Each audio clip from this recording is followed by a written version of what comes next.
Hallo, mein Name ist Fabian von Nippon Tackle. Ich bin hier mit Antis Expeditions im Norden von Mitsio in Madagaskar und wir wollen euch heute ein bisschen das Slow Jigging näher bringen.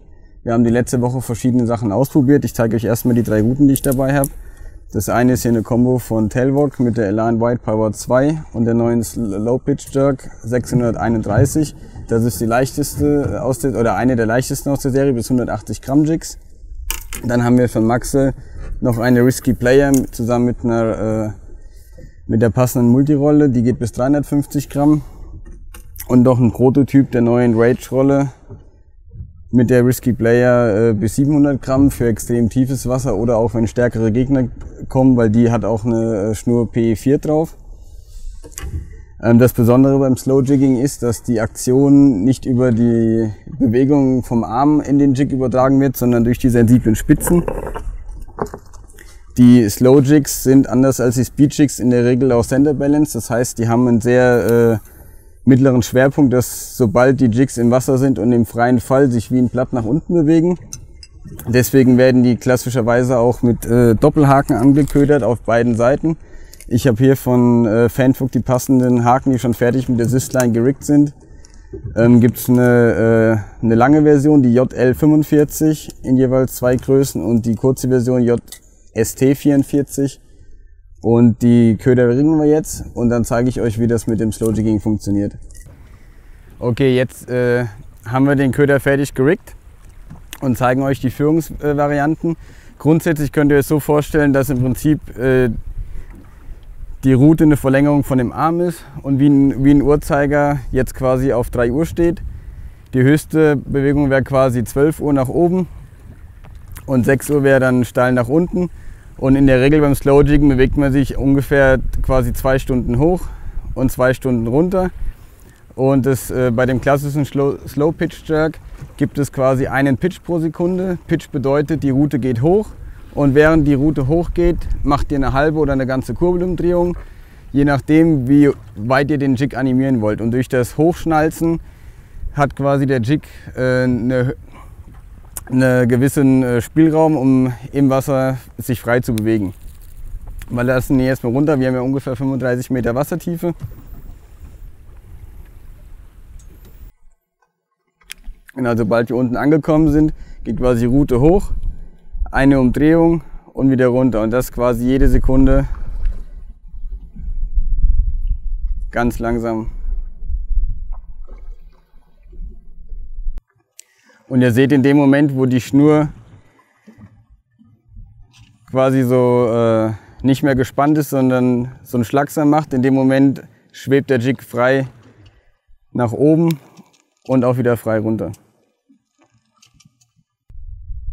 Da es beim Slow Jigging sehr wichtig ist, dass der Jig relativ senkrecht unter dem Angler oder beziehungsweise unter dem Boot steht, verwendet man in der Regel sehr dünne geflochtene Schnüre. Wir haben jetzt hier eine PE 2.5 montiert. Üblich in Japan sind Stärken zwischen 1.5 und 2.0. Dadurch, dass wir hier aber auch relativ große Grouper haben, haben wir eine Nummer stärker gewählt.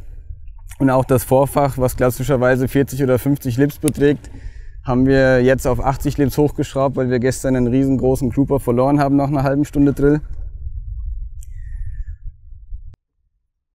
Neben dem klassischen Slow Pitch Jerk gibt es noch weitere Varianten beim Slow Jigging, die wir euch jetzt zeigen wollen. Das eine ist der High Pitch Jerk, bei dem im Prinzip der Köder nicht schneller bewegt wird, aber energischer, und es gibt spezielle Routen mit einer anderen Spitzenaktion, die den Köder ein bisschen höher beschleunigen. Ich versuche das mit der gleichen Route mal zu zeigen. Und zwar ist es, sobald ihr hochgeht, quasi ruckartiger.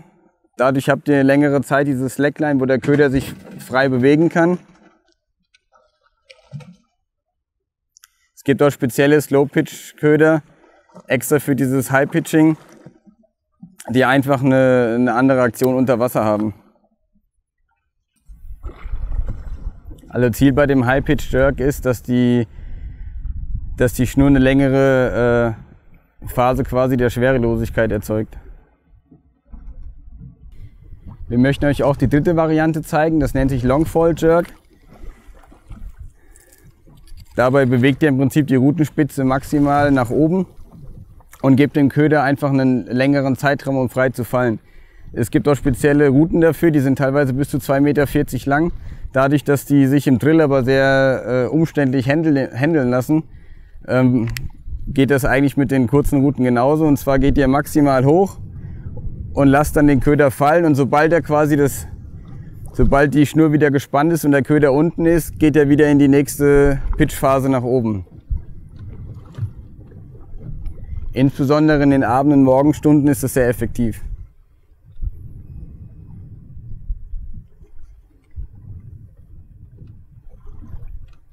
So, wir haben euch jetzt die 3 verschiedenen Führungsstile erklärt und ab jetzt versuchen wir noch mal ein paar Live-Bisse vor die Kamera zu bekommen, damit ihr auch seht, wie das im Einsatz funktioniert.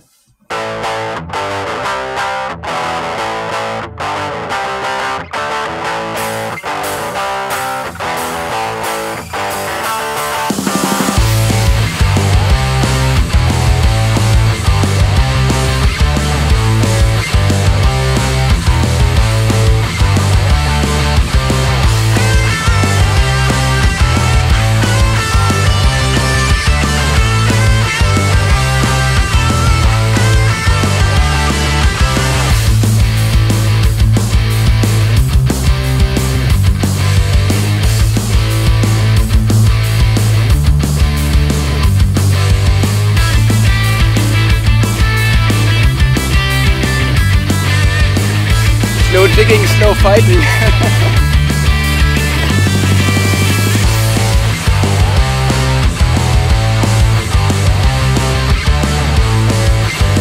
Oh no!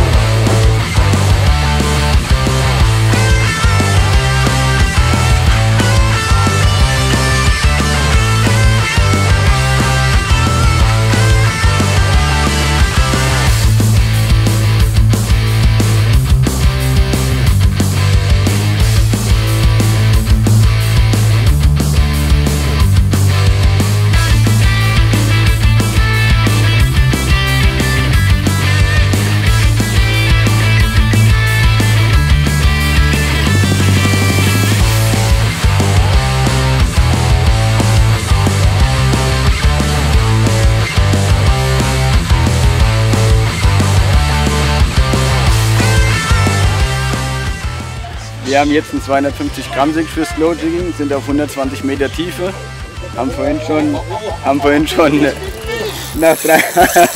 nach 30 Minuten den Blooper verloren und unterbrechen jetzt mal kurz. Yes, baby!